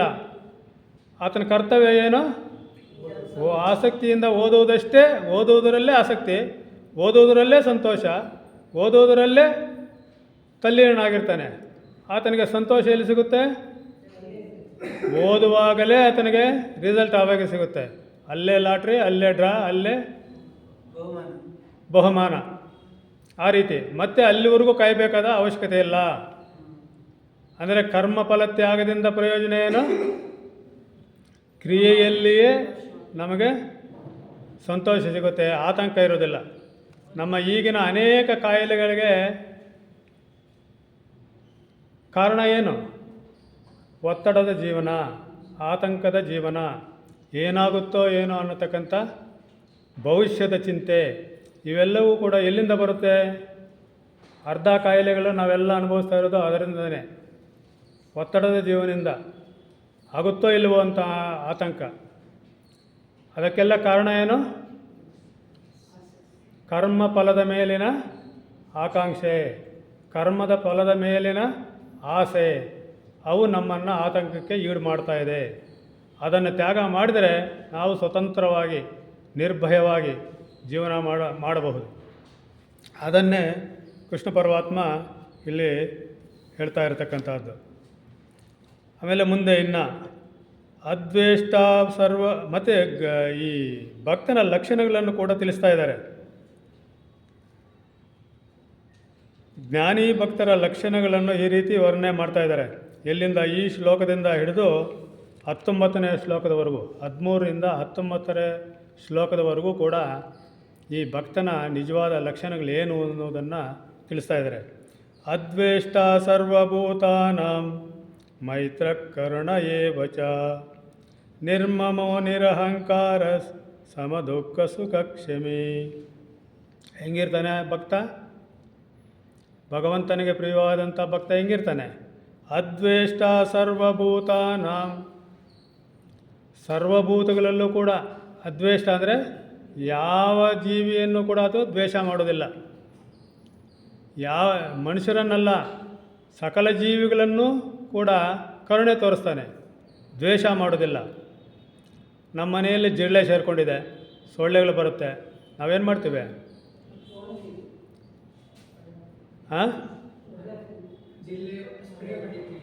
ಸ್ಪ್ರೇ ಹೊಡಿತೀವಿ, ಎಲ್ಲ ಮಾಡ್ತೀವಿ. ಯಾವ ಭಾವನೆಯಿಂದ ಮಾಡ್ತೀವಿ? ಎರಡೂ ಇದೆ. ನಾವು ಕ್ರಿಯೆ ಮಾಡ್ತಾ ಇದ್ದೀವಿ, ಕ್ರಿಯೆಗಳ ಹಿಂದೆ ನಮ್ಮ ಭಾವನೆ ಮುಖ್ಯ. ಅಂದರೆ ಅದೊಂದು ಜೀವಿ ಪಾಪ, ಅದಕ್ಕೂ ಜೀವನದ ದಾರಿ ಅದು. ಆದರೂ ಕೂಡ ನನಗಿದು ತೊಂದರೆ ಕೊಡ್ತಾ ಇದೆ, ನಾನು ಇದನ್ನು ಅನುಭವಿಸೋದಕ್ಕೆ ಸಿದ್ಧ ಇಲ್ಲ, ಅದಕ್ಕೋಸ್ಕರ ನಾನು ಈ ಜೀವಿಗೆ ತೊಂದರೆ ಕೊಡ್ತಾ ಇದ್ದೀನಿ ಅನ್ನತಕ್ಕಂಥ ಭಾವನೆಯಿಂದ ಮಾಡ್ತೀವ? ಅಥವಾ ಬಂತಲ್ಲ ಇದು ನಮ್ಮ ಮನೆಯಲ್ಲೇ ಬಂತ, ಬೇರೆ ಮನೆ ಇಲ್ವಾ, ಇದು ಯಾವಾಗಲೂ ಇದೇ ಕಾಟ ಕೊಡ್ತಾ ಇರುತ್ತೆ ಅಂತ ದ್ವೇಷ ಇಟ್ಕೊಳ್ತೀವ? ಎರಡೂ ಭಾವನೆಯಲ್ಲಿ ವ್ಯತ್ಯಾಸ ಇದೆ. ಹಾಗಾಗಿ ಎಲ್ಲ ಪ್ರಾಣಿಗಳ ಮೇಲೂ ಕೂಡ ದ್ವೇಷ ಇರಬಾರ್ದು. ನಮ್ಮ ಅನುಕೂಲಕ್ಕೆ ತಕ್ಕಂಗೆ ನಾವು ಕ್ರಿಯೆಗಳನ್ನು ಮಾಡ್ತೀವಿ, ಅದರ ಹಿಂದೆ ದ್ವೇಷ ಭಾವನೆ ಇರಬಾರ್ದು. ದ್ವೇಷ ಭಾವನೆಯಿಂದ ನಮ್ಮ ಕ್ರಿಯೆಗಳಾಗಬಾರ್ದು. ಕರುಣೆ ಇರಬೇಕು ಅದರ ಬಗ್ಗೆ. ಮೈತ್ರ ಕರುಣ ಅದು ಕೂಡ ಎವಲ್ಯೂಷನಲ್ಲಿ ಅದು ಒಂದು ಪ್ರಾಣಿ. ನಾವೆಲ್ಲ ಥಿಯಾಸಫಿಕಲ್ ಸೊಸೈಟಿನಲ್ಲಿ ಸಂಸರಣೆ ಯೋಜನೆಯನ್ನು ಓದಿದ್ವಿ. ನಾವು ಮನುಷ್ಯರಾಗಿದ್ದೀವಿ. ಈಗ ಹಿಂದೆ ಏನಾಗಿದ್ವಿ? ಸಂಸರಣೆ ಯೋಜನೆಯಲ್ಲಿ ಹಿಂದೆ ಏನಾಗಿದ್ವಿ? ಪ್ರಾಣಿಗಳಾಗಿದ್ವಿ. ಅದರ ಹಿಂದೆ ಏನಾಗಿದ್ವಿ? ಸಸ್ಯಗಳಾಗಿದ್ವಿ. ಇದೆಲ್ಲ ನಮಗೆ ಗೊತ್ತಿದೆ. ಪ್ರಜ್ಞೆಯ ವಿಕಾಸದಲ್ಲಿ ಇವೆಲ್ಲ ಬೇರೆ ಬೇರೆ ಹಂತಗಳು. ಅಲ್ಲಿಗೆ ಪ್ರಾಣಿಗಳೇ ನಾವು ಹಿಂದೆ ಇದ್ದಾಗಲೂ ಕೂಡ ಪ್ರಾಣಿಗಳಾಗಿ ನಾವು ಆ ಕಷ್ಟವನ್ನು ಅನುಭವಿಸಿದ್ದೀವಿ. ಈಗ ಮುಂದೆ ಬಂದಿದ್ದೀವಿ. ಈಗ ನಮಗೇನಿರಬೇಕು? ಅದರ ಬಗ್ಗೆ ಯಾವ ಭಾವನೆ ಇರಬೇಕು? ಕರುಣೆ ಇರಬೇಕು, ದಯೆ ಇರಬೇಕು, ಇವೆಲ್ಲವೂ ಇರಬೇಕು. ಆ ಚಿತ್ರಣ ನಮ್ಮ ಮುಂದೆ ಬಂದಾಗ, ನಮ್ಮ ಕಣ್ಣು ಮುಂದೆ ಬಂದಾಗ ಈ ಭಾವನೆಗಳೆಲ್ಲ ಬರುತ್ತೆ. ಅದಕ್ಕೆ ಜ್ಞಾನ ಶ್ರೇಷ್ಠವಾದದ್ದು ಅನ್ನೋದು. ಅದರ ಬಗ್ಗೆ ಜ್ಞಾನ. ನಾವೆಲ್ಲ ಹಿಂದೆ ಏನಾಗಿದ್ವಿ ಅನ್ನೋದ್ರ ಬಗ್ಗೆ ಜ್ಞಾನ. ಅದಿದ್ದಾಗ ಸಾಮಾನ್ಯವಾಗಿ ನಮಗೆ ಪ್ರಯತ್ನವಿಲ್ಲದೆ ಆ ಕರುಣಾಭಾವ, ಮೈತ್ರಿ ಭಾವ ಇವೆಲ್ಲವೂ ಕೂಡ ನಮ್ಮಲ್ಲಿ ಹುಟ್ಕೊಳ್ಳುತ್ತದೆ. ನಿರ್ಮಮೋ ನಿರಹಂಕಾರ. ನಿರ್ಮಮೋ, ಯಾವುದರಲ್ಲೂ ಕೂಡ ಮಮಕಾರ ಇರಬಾರ್ದು. ಮಮಕಾರ ಇದ್ದರೆ ಏನಾಗುತ್ತೆ? ಮುಂದೆ ದುಃಖ. ಯಾಕೆ ದುಃಖ ಬರುತ್ತೆ? ಅಟ್ಯಾಚ್ಮೆಂಟ್ ಇದ್ದಾಗ ದುಃಖ ಬರುತ್ತೆ. ಯಾಕೆ ದುಃಖ ಬರುತ್ತೆ? ಯಾಕಂದರೆ ಯಾವ ಗಳಿಗೆಯಲ್ಲಿ ಬೇಕಾದರೂ ಅದು ನಮ್ಮ ಬಿಟ್ಟು ಹೋಗ್ಬೋದು. ಮಮಕಾರ ಇಲ್ಲದೆ ಇದ್ದಾಗ ಬಿಟ್ಟು ಹೋಗೋದಕ್ಕೂ ಮಮಕಾರ ಇದ್ದಾಗ ಬಿಟ್ಟು ಹೋಗೋದಕ್ಕೂ ವ್ಯತ್ಯಾಸ ಇದೆ. ಮಮಕಾರ ಇದ್ದರೆ ನಮಗೆ ದುಃಖ ತರುತ್ತೆ. ಮಮಕಾರ ಇಲ್ಲದೆ ಇದ್ದಾಗ ಇರುವಾಗ ಅದರ ಜೊತೆಯಲ್ಲಿ ಸ್ನೇಹಪೂರ್ವಕವಾಗಿರ್ತೀವಿ, ದಯಾಪೂರ್ವಕವಾಗಿರ್ತೀವಿ, ಪ್ರೀತಿಪೂರ್ವಕವಾಗಿರ್ತೀವಿ. ಬಿಟ್ಟೋದಾಗಲೂ ಕೂಡ ಅದೇ ಮನಸ್ಥಿತಿ ಇರುತ್ತೆ. ಆವಾಗ ನಮಗೆ ದುಃಖ ಅನ್ನೋದು ಮಮಕಾರ ಇಲ್ಲ. ಮಮಕಾರ ಅನ್ನತಕ್ಕಂಥದ್ದು ಅಂಟು ಇದ್ದಂಗೆ, ಅಟ್ಯಾಚ್ಮೆಂಟ್. ಆದರೆ ಪ್ರೇಮ ಅಂತಕ್ಕಂಥದ್ದು ಲೂಬ್ರಿಕೆಂಟ್ ಇದ್ದಾಗೆ, ಅದು ಯಾವುದಕ್ಕೂ ಅಂಟ್ಕೊಳ್ಳೋದಿಲ್ಲ. ಲೂಬ್ರಿಕೆಂಟ್ ಅಂದರೆ ಕನ್ನಡದಲ್ಲಿ ಏನು ಪದ ಉಪಯೋಗಿಸ್ತಾರೋ ಗೊತ್ತಿಲ್ಲ. ಲೂಬ್ರಿಕೆಂಟ್ ಅಂದರೆ ಜಾರುವುದು ಅಂತ. ಅಂದರೆ ಯಾವುದು ಹಿಡ್ಕೊಳ್ಳೋಕೆ ಹೋದ್ರೂ ಎಣ್ಣೆ ಮೈಗೆ ಹಚ್ಕೊಂಡಿದ್ರೆ ಯಾರೂ ಕೂಡ ನಮ್ಮನ್ನು ಬಿಗಿಯಾಗಿ ಹಿಡ್ಕೊಳ್ಳೋಕ್ಕಾಗಲ್ಲ, ಜಾರ್ಕೊಂಡು ಬಿಡ್ಬೋದು. ಪ್ರೇಮ ಅನ್ನೋದಕ್ಕೂ ಮೋಹ ಅನ್ನೋದಕ್ಕೂ ಈ ಎರಡೇ ವ್ಯತ್ಯಾಸ. ಮೋಹ ಅನ್ನತಕ್ಕಂಥದ್ದು ಅಂಟು ಇದ್ದಂಗೆ, ಗಮ್ ಇದ್ದಂಗೆ. ಇದು ಪ್ರೇಮ ಅನ್ನತಕ್ಕಂಥದ್ದು ಲೂಬ್ರಿಕೆಂಟ್ ಇದ್ದ ಹಾಗೆ ಕೆಲಸ ಮಾಡುತ್ತೆ. ಯಾವುದಕ್ಕೂ ಕೂಡ ಅಂಟ್ಕೊಳ್ಳೋದಿಲ್ಲ. ಇದ್ದಾಗ ಪ್ರೇಮಪೂರ್ವಕವಾಗಿರುತ್ತೆ, ಇಲ್ಲದೇ ಇದ್ದಾಗಲೂ ಕೂಡ ಯಾವ ವ್ಯತ್ಯಾಸವನ್ನು ಅದು ಕಾಣಿಸೋದು. ಯಾಕೆಂದರೆ ನಮಗೆ ಪ್ರತಿಫಲಾಪೇಕ್ಷೆ ಏನೂ ಇರುವುದಿಲ್ಲ ಅಲ್ಲಿ. ಅವರಿಂದ ಆಗಬೇಕಾದದ್ದೇನಿಲ್ಲ, ನನ್ನಿಂದ ಅವ್ರಿಗೆ ಆಗಬೇಕಾದದ್ದು ಏನಿಲ್ಲ. ಇದ್ದಾಗ ಸಹಕಾರ ಕೊಡ್ತೀವಿ, ಇಲ್ಲದೇ ಇದ್ದಾಗಲೂ ಕೂಡ ಸಂತೋಷವಾಗಿರ್ತೀವಿ. ಅಂದರೆ ಒಬ್ಬರ ಮೇಲೆ ಒಬ್ಬರು ಆಧಾರ ಪಟ್ಟಿಲ್ಲ ಅಂತ. ಆಧಾರ ಪಟ್ಟಿಲ್ಲ ಅಂದರೆ ಅದು ಮತ್ತೆ ಮಾನಸಿಕವಾಗಿ ನಾನು ಹೇಳ್ತಾ ಇರ್ತಕ್ಕಂಥದ್ದು. ಭೌತಿಕವಾಗಿ ಆಧಾರಗಳಿದೆ. ಅಂದರೆ ಗಂಡ ಹೆಂಡತಿ ಸಹಕಾರ ಕೊಡಬೇಕು, ಹೆಂಡತಿ ಗಂಡನ ಸಹಕಾರ ಕೊಡಬೇಕು, ಮತ್ತು ಸಹಪಾಠಿಗಳು ಸಹಕಾರ ಕೊಡಬೇಕಾಗುತ್ತೆ. ಮತ್ತು ಈಗ ನಮ್ಮ ತಿನ್ನುವ ಆಹಾರ ಕೂಡ ಬೇರೆ ಯಾರೋ ರೈತರು ಬೆಳಿಬೇಕಾಗುತ್ತೆ. ಈ ರೀತಿ ಒಬ್ಬರ ಮೇಲೆ ಒಬ್ಬರು ಆಧಾರ ಪಟ್ಟಿರ್ತೀವಿ ನಾವು ಭೌತಿಕವಾಗಿ. ಅಲ್ಲಿ ಅಟ್ಯಾಚ್ಮೆಂಟ್ ಅಂತಕ್ಕಂಥದ್ದು ಇರೋದಿಲ್ಲ. ಆದರೆ ಮಾನಸಿಕವಾದಂಥ ಅಂಟಿದೆಯಲ್ಲ, ಅದು ಬಹಳ ಅಪಾಯಕಾರಿಯಾದಂಥದ್ದು. ಅದೇ ನಮ್ಮನ್ನು ಅನೇಕ ದಿನಗಳು, ಅನೇಕ ವರ್ಷಗಳು ನಮ್ಮನ್ನು ಕಾಡುತ್ತೆ. ಆದ್ದರಿಂದ ನಿರ್ಮಮೋ, ಆ ಥರ ನಿರಹಂಕಾರ, ನಂದೇ ಅನ್ನತಕ್ಕಂಥ ಅಹಂಕಾರ ಕೂಡ ಇರಬಾರ್ದು. ಮಮಕಾರಕ್ಕೆಲ್ಲ ಅಹಂಕಾರನೇ ಕಾರಣ. ಸಮದುಃಖ ಸುಖ ಕ್ಷಮೆ, ಅಂದರೆ ದುಃಖಗಳಲ್ಲೂ ಮತ್ತು ಸುಖಗಳಲ್ಲೂ ಕೂಡ ಸಮಬುದ್ಧಿಯನ್ನು ಹೊಂದಿರಬೇಕು. ಇದು ಮುಂದೆ ಅದೇ ರೀತಿ ಭಕ್ತನ ಪ್ರಿಯವಾದ ಭಕ್ತನ ಲಕ್ಷಣಗಳನ್ನು ಇನ್ನೂ ಮುಂದುವರಿಸ್ತಾ ಹೋಗ್ತಾ ಇದ್ದಾರೆ. ಇದು 14ನೇ ಶ್ಲೋಕ. ಸಂತುಷ್ಟ ಸತತ ಯೋಗಿ ಯಥಾತ್ಮ ದೃಢ ನಿಶ್ಚಯ ಮಯ್ಯರ್ಪಿತ ಮನೋಬುದ್ಧಿರ್ ಯೋ ಮದ್ಭಕ್ತ ಸಮೇ ಪ್ರಿಯ. ಯಾವ ಯೋಗಿಯು ನಿರಂತರವಾಗಿ ಸಂತುಷ್ಟನಾಗಿರುವನೋ, ಮನಸ್ಸು ಇಂದ್ರಿಯಗಳ ಸಹಿತ ಶರೀರವನ್ನು ವಶದಲ್ಲಿಟ್ಟುಕೊಂಡಿರುವನು ಮತ್ತು ನನ್ನಲ್ಲಿ ದೃಢ ನಿಶ್ಚಯವುಳ್ಳವನಾಗಿದ್ದಾನೋ, ನನ್ನಲ್ಲಿ ಮನಸ್ಸು ಬುದ್ಧಿಗಳನ್ನು ಅರ್ಪಿಸಿರುವ ಆ ನನ್ನನ್ನು ಭಕ್ತನು ನನಗೆ ಪ್ರಿಯನಾಗಿದ್ದಾನೆ. ಅಂಥ ಭಕ್ತರು ನನಗೆ ಶ್ರೇಷ್ಠವಾಗಿರುವುದು. ನಾವು ಆಡಂಬರದಿಂದ ಏನೇನು ಮಾಡ್ತೀವೋ, ಡಂಬಾಚಾರಕ್ಕೋಸ್ಕರ ಏನೇನು ಮಾಡಿರ್ತೀವೋ ಆ ಭಕ್ತರಲ್ಲ. ದಂಭಾಚಾರಕ್ಕೆ ಶಂಕರಾಚಾರ್ಯರು ತುಂಬ ಸೊಗಸಾದಂತಹ ಒಂದು ಉದಾಹರಣೆ ಕೊಡ್ತಾರೆ. ದಂಭ ಅನ್ನೋದರ ಅಂದರೆ ಏನಿದು ಅನ್ನೋದಕ್ಕೋಸ್ಕರ ಏನಂದರೆ ಪ್ರತಿಯೊಂದು ಕೆಲಸನೂ ಮಾಡ್ತಾಯಿರ್ತೀವಿ. ಪ್ರತಿಯೊಂದು ಕೆಲಸದಲ್ಲೂ ಕೂಡ ಒಂದು ಬಾವುಟ ನೆಡ್ತೀವಲ್ಲಿ. ಈ ಶಿಲಾನ್ಯಾಸನ ಮಾಡ್ತಾರಲ್ವ, ಪ್ರತಿಯೊಂದು ಕಟ್ಟಡಕ್ಕೂ ಶಿಲಾನ್ಯಾಸನ ಮಾಡ್ತಾರಲ್ವ, ಏನದು? ಶಂಕುಸ್ಥಾಪನೆ ಮಾಡಿದಾಗಲೂ ಮತ್ತು ಉದ್ಘಾಟನೆ ಮಾಡಿದಾಗಲೂ ಕೂಡ ಅದರ ಮೇಲೆ ಒಂದು ಬೋರ್ಡ್ ಹಾಕ್ತಾರೆ. ಇದು ಇಂಥವ್ರ ಸಮಯದಲ್ಲಿ ಇಂಥವರು ಉದ್ಘಾಟನೆ ಮಾಡಿದ್ದಾರೆ, ಇಂಥವರು ಬುನಾದಿ ಪೂಜೆ ಮಾಡಿದ್ದಾರೆ ಅನ್ನೋದನ್ನು ತೋರಿಸ್ಕೊಳ್ಳೋದಕ್ಕೋಸ್ಕರ. ಅದೇ ರೀತಿ ನಮ್ಮ ಭಕ್ತರು ಕೂಡ ಪ್ರತಿಯೊಂದು ಭಕ್ತಿ ಭಾವದಲ್ಲೂ, ಪ್ರತಿಯೊಂದು ಧರ್ಮ ಕಾರ್ಯಗಳಲ್ಲೂ ಕೂಡ, ಪ್ರತಿಯೊಂದು ಪೂಜಾ ಕಾರ್ಯಗಳಲ್ಲೂ ಕೂಡ, ಪ್ರತಿಯೊಂದು ದೇವರ ಕಾರ್ಯಗಳಲ್ಲೂ ಕೂಡ ಇದೇ ರೀತಿಯಾದಂಥ ಮನೋಭಾವನೆಯನ್ನು ವ್ಯಕ್ತಪಡಿಸ್ತಾರೆ. ಏನಂತಂದರೆ ಅದರ ಮೇಲೆ ಒಂದು ಜಂಡ ನೆಡೋದು ಅಂತ. ಜಂಡ ನೆಡೋದು ಅಂದರೆ ನಾನು ಮಾಡಿದ್ದೀನಿ ಅಂತ ಒಂದು ಪತಾಕೆ ಹಾರಿಸೋದು. ಇದು ನನ್ನ ಕಾರ್ಯ, ಇದು ನನ್ನ ಕಾರ್ಯ, ಇದು ನನ್ನ ಕಾರ್ಯ, ನನ್ನ ಕಾರ್ಯ ಅಂತ. ಆ ರೀತಿ ಎಲ್ಲಿ ದಂಭಾಚಾರ ಇರುತ್ತೋ ಅದು ಅವನು ನಿಜವಾದ ಭಕ್ತನಲ್ಲ. ಎಲ್ಲವನ್ನೂ ಕೂಡ ನನಗೆ ಅರ್ಪಿಸಿದಂಥವನೇ ನನಗೆ ಪ್ರಿಯವಾದ ಭಕ್ತನು ಅಂತ. ಯಸ್ಮಾನ್ನೋ ದ್ವಿಜಿತೆ ಲೋಕೋ ಲೋಕಾನ್ನೋ ದ್ವಿಜಿತೆ ಚಯ ಹರ್ಷಾಮರ್ಷ ಭಯೋದ್ವೇಗೈರ್ ಮುಕ್ತೋ ಯಸ್ಸ ಚ ಮೇ ಪ್ರಿಯ. ಯಸ್ಮಾನ್ನೋ ದ್ವಿಜಿತೆ ಲೋಕೋ ಅಂದರೆ ಆತನಿಂದ ಲೋಕದಲ್ಲಿರ್ತಕ್ಕಂಥ ಯಾರೂ ಕೂಡ ಉದ್ವೇಗಕ್ಕೆ ಒಳಗಾಗೋದಿಲ್ಲ ಆ ಭಕ್ತನು. ಅಂಥ ಭಕ್ತನಿದ್ದರೆ ನಿಜವಾದಂತಹ ಭಕ್ತನು, ಭಗವಂತನಿಗೆ ಪ್ರಿಯವಾದಂಥ ಭಕ್ತನು ಯಾರಂದರೆ ಆತನಿಂದ ಯಾರೂ ಕೂಡ ಭಯಗಳಿಗಾಗಲಿ ಉದ್ವೇಗಕ್ಕಾಗಲಿ ಒಳಗಾಗುವುದಿಲ್ಲ. ನಾನಿದ್ದೀನಿ ಅಂದರೆ ಸುತ್ತಲೂ ಇರ್ತಕ್ಕಂಥವ್ರಿಗೆ ಯಾವ ಭಯನೂ ಇಲ್ಲ, ಯಾವ ಉದ್ವೇಗನೂ ಇಲ್ಲ, ಯಾವ ಕೋಪನೂ ಇಲ್ಲ. ನನ್ನಿಂದ ಯಾವುದೂ ಕೂಡ ಅವರಲ್ಲಿ ಉದ್ರೇಕಗೊಳಿಸತಕ್ಕಂಥ ಅಂಶಗಳಿಲ್ಲ. ಅದೇ ರೀತಿ ಯಾರಿಂದಲೂ ಕೂಡ ಆತನೂ ಉದ್ವೇಗಕ್ಕೆ ಒಳಗಾಗೋದಿಲ್ಲ, ಕೋಪಗೊಳ್ಳೋದಿಲ್ಲ ಮತ್ತು ದ್ವೇಷಕ್ಕೆ ಒಳಗಾಗುವುದಿಲ್ಲ. ಅಂಥ ಭಕ್ತನು ನನಗೆ ಪ್ರಿಯವಾದವನು. ಅಷ್ಟೇ ಅಲ್ಲ, ಹರ್ಷಾಮರ್ಷ ಭಯೋದ್ವೇಗೈರ್ ಮುಕ್ತೋ ಯಸ್ಸ ಚ ಮೇ ಪ್ರಿಯ. ಹರ್ಷಗೊಳ್ಳೋದಿಲ್ಲ, ದ್ವೇಷಗೊಳ್ಳೋದಿಲ್ಲ ಮತ್ತು ಭಯಗೊಳ್ಳೋದಿಲ್ಲ. ಅಂಥವನು ಕೂಡ ನನಗೆ ಪ್ರಿಯವಾದಂತಹ ಭಕ್ತ.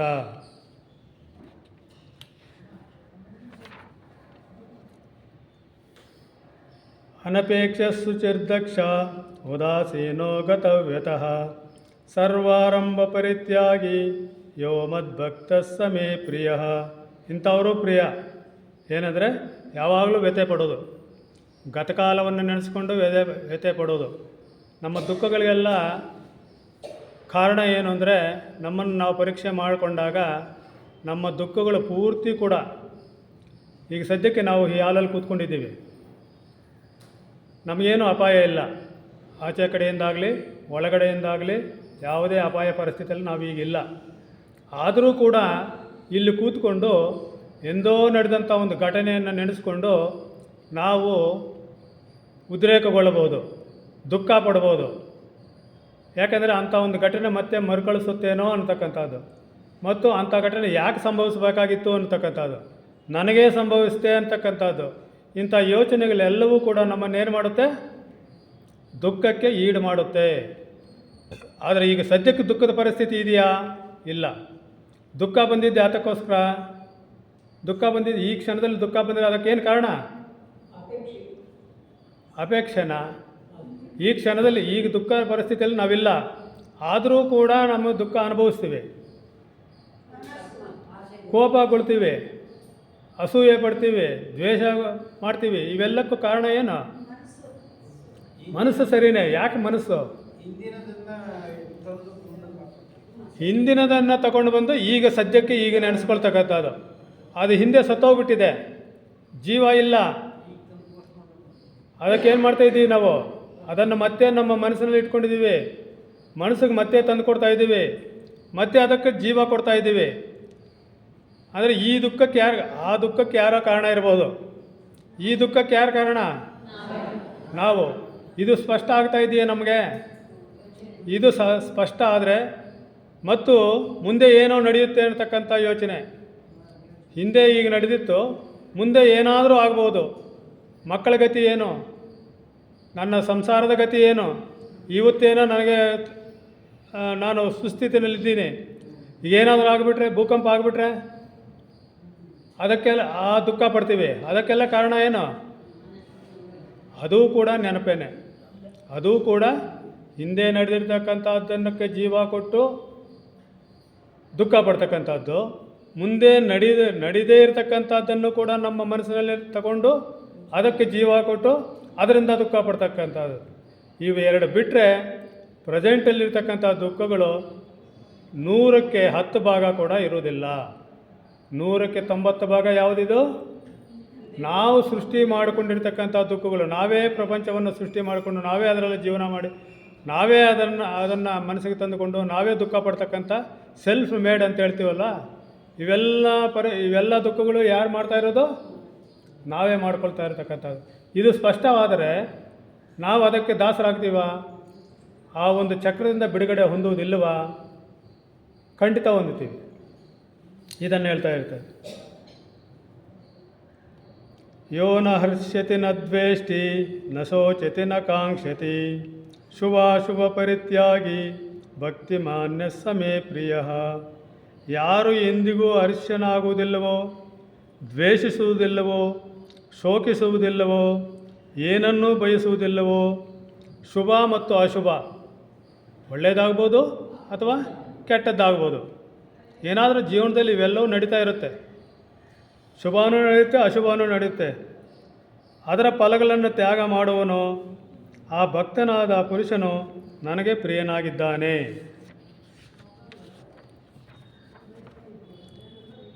ಸಮಚಿತ್ರೌಷ ಮಿತ್ರೇಶ ತಥಾ ಮಾನಾಪಮಾನಯೋ ಶೀತೋಷ್ಣ ಸುಖ ದುಃಖೇಶು ಸಮಸ್ಸಂಗ ವಿವರ್ಜಿತಃ.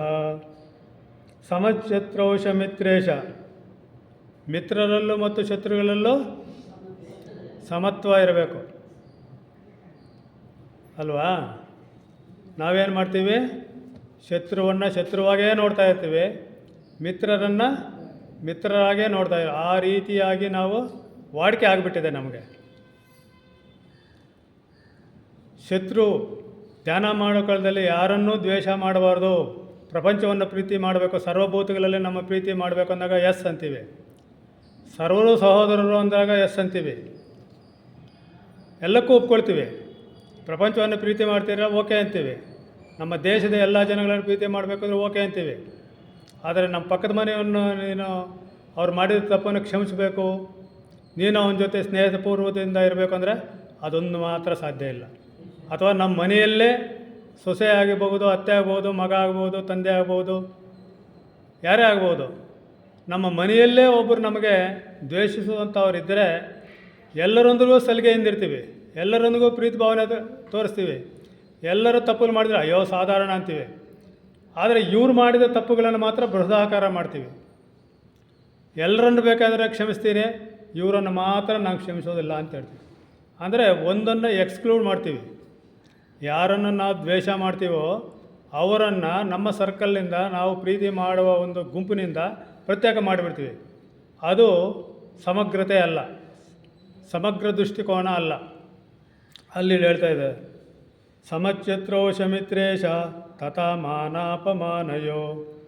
ಮಾನಾಪಮಾನ, ಮಾನ ಮತ್ತು ಅವಮಾನ. ಅವಮಾನ ಯಾವಾಗುತ್ತೆ? ಅವಮಾನ ಅಂದ್ರೇನು? ನಿರೀಕ್ಷೆ ಇದ್ದಾಗ ಅವಮಾನ ಆಗುತ್ತೆ. ಕರೆಕ್ಟ್. ಅದು ಅವಮಾನ ಅಂದರೆ ಏನು? ಮಾನ ಅಂದರೆ ಏನು? ಮಾನ ಅಂದರೆ ಗೌರವ ಅಂತ ನಾವು ಅದನ್ನು ನಮ್ಮ ಇದರಲ್ಲಿ ತಗೊಂಡು ಬಿಟ್ಟಿದ್ದೀವಿ. ಅದು ಕರೆಕ್ಟೇ. ಮಾನ ಅಂದರೆ ಅಳತೆ ಅಂತ.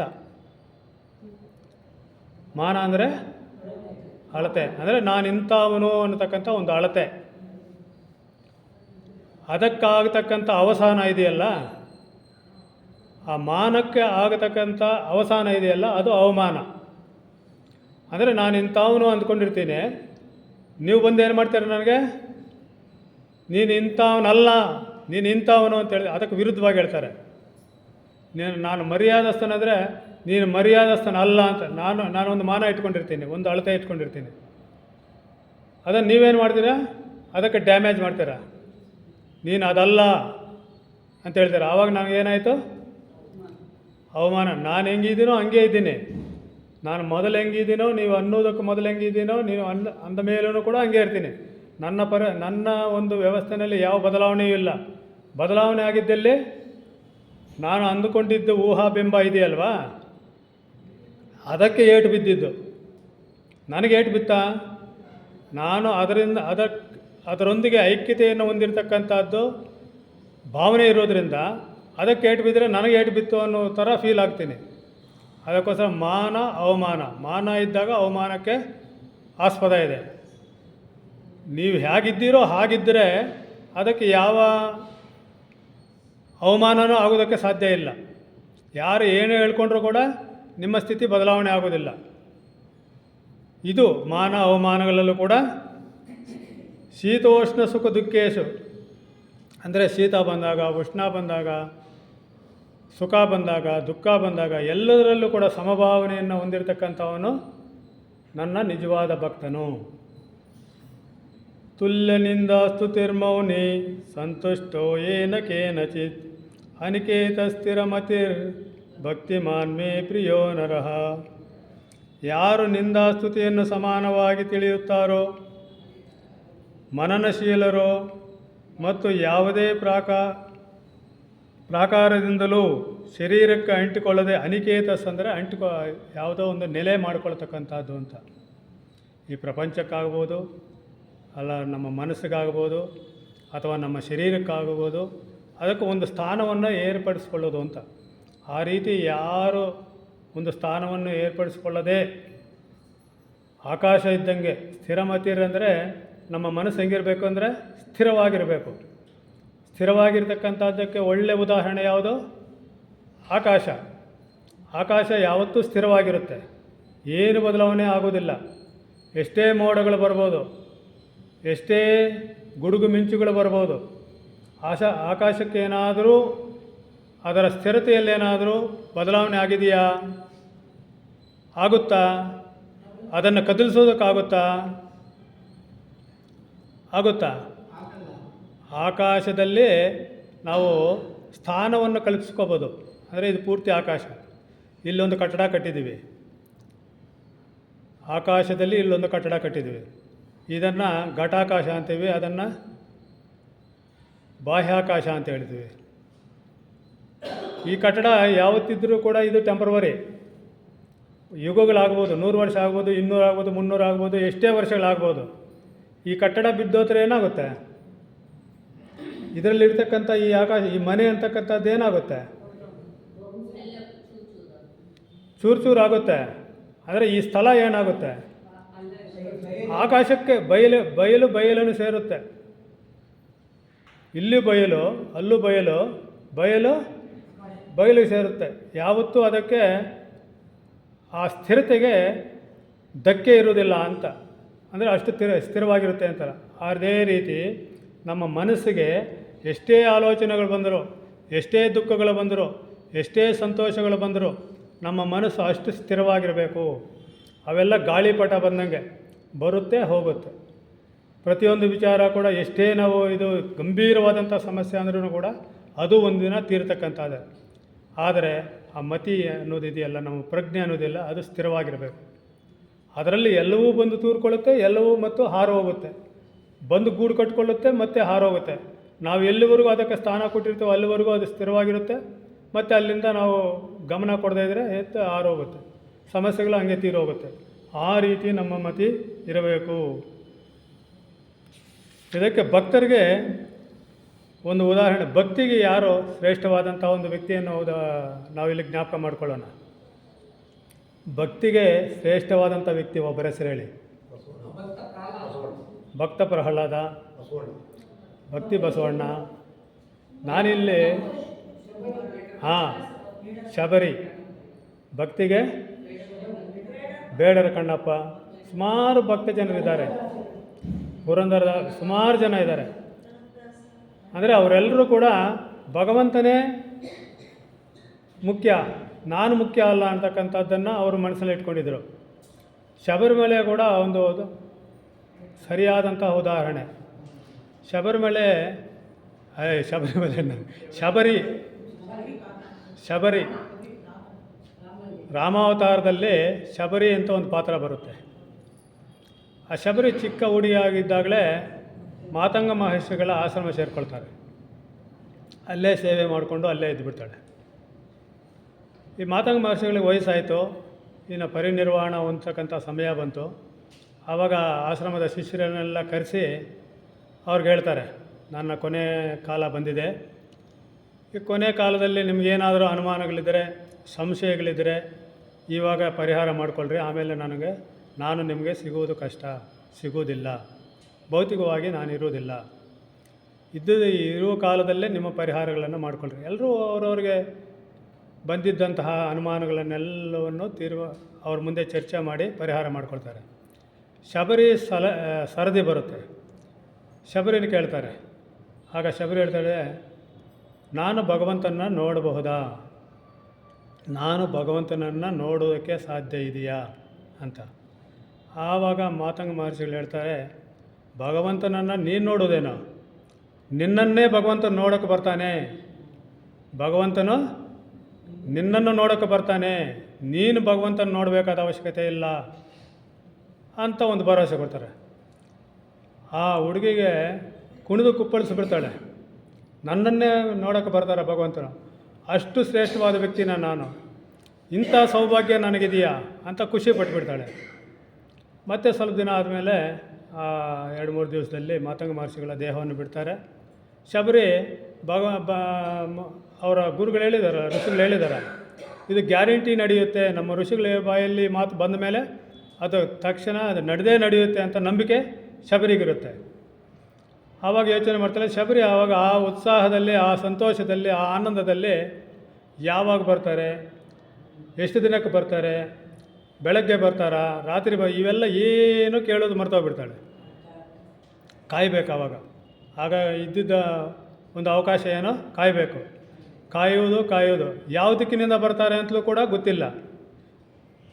ಈ ದಿಕ್ಕಿನಿಂದ ಬರ್ತಾರೆ ಅಂದ್ಕೊಳ್ಳೋದು, ಆ ದಿಕ್ಕಿನಲ್ಲಿ ಎಲ್ಲ ಗಿಡಗಳಿರುತ್ತಲ್ವ, ಮುಳ್ಳು ಗಿಡಗಳಿರುತ್ತಲ್ವ, ಅದನ್ನೆಲ್ಲ ಕ್ಲೀನ್ ಮಾಡೋದು, ಆ ಕಡೆ ದಾರಿ ಮಾಡಿಕೊಡೋದು ಆಶ್ರಮಕ್ಕೆ, ಆ ಗುಡಿಸಲಿಗೆ. ಮತ್ತು ಒಂದು ವೇಳೆ ಈ ಕಡೆಯಿಂದ ಬಂದರೆ ಆ ಕಡೆ ಜಾಗ ಖಾಲಿ ಮಾಡೋದು, ಮುಳ್ಳುಗಳೆಲ್ಲ ತೆಗೆಯೋದು, ಹಾದಿ ಸರಿ ಮಾಡೋದು, ಆ ಹಾದಿಗೆ ಹೂವುಗಳೆಲ್ಲ ಎರಚೋದು, ಆ ರೀತಿ ಎಲ್ಲ ಕಡೆಯೂ ದಾರಿ ಮಾಡಿಕೊಡೋದು.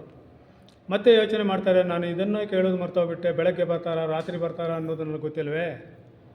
ಒಂದು ವೇಳೆ ರಾತ್ರಿ ಬಂದುಬಿಟ್ರೆ, ರಾತ್ರಿ ಬಂದರೆ ಏನು ಮಾಡೋದು, ಹೊರಟೋಗ್ಬಿಟ್ರೆ ನಾನೇನು ಮಾಡೋದು, ನನಗೆ ಗೊತ್ತಾಗೋದಿಲ್ವೇ ಅಂತ ರಾತ್ರಿ ಎಲ್ಲ ಕಾಯೋದು. ಬೆಳಗ್ಗೆ ಬಂದುಬಿಟ್ರೆ ನಿರೀಕ್ಷಣೆ ಅನ್ನೋದು, ಭಕ್ತಿ ಅನ್ನೋದು ಆ ರೀತಿ ಕೆಲಸ ಮಾಡುತ್ತೆ. ಅಷ್ಟು ಭಕ್ತಿಯಿಂದ, ಅಷ್ಟು ಮೈಯೆಲ್ಲ ಎಚ್ಚರಿಕೆಯಿಂದ, ಜೆ.ಕೆ. ಅವ್ರು ಹೇಳ್ತಾರಲ್ಲ, ಚಾಯ್ಸ್ಲೆಸ್ ಅವೇರ್ನೆಸ್ ಅಂತ.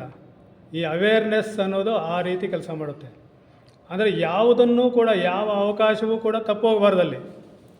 ಎಲ್ಲ ಏನು ಅವಕಾಶಗಳಿದೆ ಎಲ್ಲ ಅವಕಾಶಗಳನ್ನು ಉಪಯೋಗಿಸ್ಕೊಂಡು ನಾನು ಭಗವಂತನನ್ನು ನಿರೀಕ್ಷೆ ಮಾಡಬೇಕು. ಆ ರೀತಿ ನಿರೀಕ್ಷಣೆಯಲ್ಲಿದ್ದಾಗ ಶ್ರೀರಾಮಚಂದ್ರನ ಒಂದು ದಿನ ಆಗಮನ ಆಗುತ್ತೆ, ದರ್ಶನ ಆಗುತ್ತೆ. ಎಷ್ಟು ಸಂತೋಷ ಆಗುತ್ತೆ ಅಂದರೆ, ಶ್ರೀರಾಮಚಂದ್ರನ ಮುಟ್ಟಬೇಕು, ಕಾಲಿಗೆ ನಮಸ್ಕಾರ ಮಾಡಬೇಕು, ಮತ್ತು ಹಣ್ಣುಗಳನ್ನು ಪ್ರತಿದಿನ ಹಣ್ಣುಗಳನ್ನು ಶೇಖರಣೆ ಮಾಡ್ತಾರೆ. ಒಂದಿನ ನಮಗೆ ಗೊತ್ತಿರತಕ್ಕಂಥದ್ದು, ಕೊನೆಯ ದಿನ ಹಣ್ಣುಗಳನ್ನು ಶೇಖರಣೆ ಮಾಡಿ ತಾನು ಅದರ ರುಚಿಯನ್ನು ನೋಡಿ ರುಚಿಯಾಗಿರ್ತಕ್ಕಂಥ ಹಣ್ಣುಗಳನ್ನು ಶ್ರೀರಾಮಚಂದ್ರನಿಗೆ ತಿನ್ನಿಸಿದಳು ಅಂತ. ಆದರೆ ಈ ಪ್ರಯತ್ನ ಎಷ್ಟು ದಿನ ನಡೆದಿರುತ್ತೆ? ಚಿಕ್ಕವಳಾಗಿದ್ದಾಗಲಿಂದ ಮುದುಕಿ ಆಗುವವರೆಗೂ ಕೂಡ ದಿನಾಗಲೂ ಹಣ್ಣು ಶೇಖರಣೆ ಮಾಡ್ತಕ್ಕಂಥದ್ದು, ಇವತ್ತು ಬರಲಿಲ್ಲವೇ ಅಂತ ಬಿಸಾಕುವುದು, ಮತ್ತೆ ಹೊಸದಾಗಿ ಹಣ್ಣುಗಳನ್ನು ಶೇಖರಣೆ ಮಾಡ್ತಕ್ಕಂಥದ್ದು ಇಟ್ಟಿರೋದು, ಶ್ರೀರಾಮಚಂದ್ರ ಇವತ್ತು ಬರಲಿಲ್ಲ ಅನ್ನೋದು, ಈ ರೀತಿ ತನ್ನ ಜೀವನ ಪೂರ್ತಿ ಈ ಒಂದು ಕ್ರಮವನ್ನು ನಡೆಸ್ಕೊಂಡು ಒಂದಿನ 2 ದಿನ 3 ದಿನ ಅಲ್ಲ, ಅಥವಾ ವರ್ಷಗಳಲ್ಲ, ತನ್ನ ಜೀವನ ಪೂರ್ತಿ ಅದನ್ನು ಸಮರ್ಪಣಾ ಭಾವ ಅಂದರೆ ಇದು, ಭಕ್ತಿ ಭಾವ ಅಂದರೆ ಇದು. ಇಂಥ ಒಂದು ಸಮರ್ಪಣಾ ಭಾವದಿಂದ ನಿರೀಕ್ಷಣೆ ಮಾಡ್ತಾ ಇದ್ದಂತಹ ಶಬರಿಗೆ ಕೊನೆಗೆ ಭಗವಂತನ ದರ್ಶನ ಶ್ರೀರಾಮಚಂದ್ರನ ರೂಪದಲ್ಲಿ ಆಗುತ್ತೆ. ಆ ಒಂದು ಆನಂದದ ಸ್ಥಿತಿಯನ್ನು ಬಹಳ ಚೆನ್ನಾಗಿ ವರ್ಣನೆ ಮಾಡಿದ್ದಾರೆ. ಹೇಗೆಂದರೆ ಇಡೀ ಪ್ರಪಂಚ ಕೊಟ್ಟರೂ ಕೂಡ ಈ ಸಂತೋಷ ಅನುಭವಿಸೋದಕ್ಕೆ ಸಾಧ್ಯ ಇಲ್ಲ. ಅಂಥ ಒಂದು ಸಂತೋಷವನ್ನು ಅನುಭವಿಸ್ತಾರೆ. ಭಕ್ತರ ಲಕ್ಷಣಗಳು ಇಂಥವು ಅಂತ ಭಗವಂತನು ಇಲ್ಲಿ ಹೇಳ್ತಾ ಇದ್ದಾರೆ. ಏತು ಧರ್ಮಾಮೃತಮಿದೈ ಯಥೋಕ್ತಂ ಪರ್ಯುಪಾಸತೆ ಶ್ರದ್ಧದಾನ ಮತ್ಪರಮ ಭಕ್ತಾಸ್ತೇತೀವ ಮೇ ಪ್ರಿಯ. ಇದರ ಅರ್ಥ, ಯಾರು ಈ ಮೇಲೆ ಹೇಳಿದ ಧರ್ಮಾಮೃತ, ಈ 20 ಶ್ಲೋಕಗಳಿದೆಯಲ್ವಾ, ಇದೆಲ್ಲವೂ ಕೂಡ ಭಕ್ತನ ಧರ್ಮಗಳ ಅಮೃತ, ಅಂದರೆ ಭಕ್ತನಾಗುವುದಕ್ಕೆ ಬೇಕಾದಂತಹ ಅಮೃತ ಇದು. ಈ ಅಮೃತವನ್ನು ಕುಡಿದು ಶ್ರದ್ಧೆಯಿಂದ, ನಿಷ್ಕಾಮ ಪ್ರೇಮದಿಂದ, ಪ್ರೇಮ ಭಾವದಿಂದ ಸೇವನೆ ಮಾಡುವರೋ ಆ ಭಕ್ತರು ನನಗೆ ಅತಿಶಯವಾಗಿ ಪ್ರಿಯರಾಗಿದ್ದಾರೆ. ಅಂಥ ಭಕ್ತರು ಈ ಅಮೃತವನ್ನು, ಈ ಜ್ಞಾನಾಮೃತ, ಭಕ್ತ ಜನರಿಗೆ ಬೇಕಾದಂತಹ ಈ ಜ್ಞಾನವನ್ನು ಯಾರು ಸವಿಯುತ್ತಾರೋ, ಈ ಅಮೃತವನ್ನು ಯಾರು ಕುಡಿಯುತ್ತಾರೋ ಅವರು ನನಗೆ ಪ್ರಿಯವಾದ ಶಿಷ್ಯರು ಅಂತ ಭಗವಂತನು ಆ ಅಧ್ಯಾಯವನ್ನು ಸಂಪೂರ್ಣ ಮಾಡ್ತಾರೆ. ಈ ಒಂದು ಅವಕಾಶ ಕೊಟ್ಟಂತಹ ಕರ್ನಾಟಕ ಥಿಯಾಸಫಿಕಲ್ ಫೆಡರೇಷನ್ನು ಮತ್ತು ಬೆಂಗಳೂರು ಸಿಟಿ ಲಾಡ್ಜಿನ ಅವರಿಗೆ ಪದಾಧಿಕಾರಿ ವಂದಿಸುತ್ತಾ ನನ್ನ ಮಾತುಗಳನ್ನು ಮುಕ್ತಾಯ ಮಾಡ್ತಾನೆ. ನಮಸ್ಕಾರ. ಮೋಸ್ಟ್ಲಿ ಅವ್ರು ಯಾರು ಇಲ್ಲ ಅನಿಸುತ್ತೆ. ಶಾಂತಿ ಮಾತಾಡೋದೊಂದಿಗೆ ಇದನ್ನು ಮುಕ್ತಾಯ ಮಾಡೋಣ.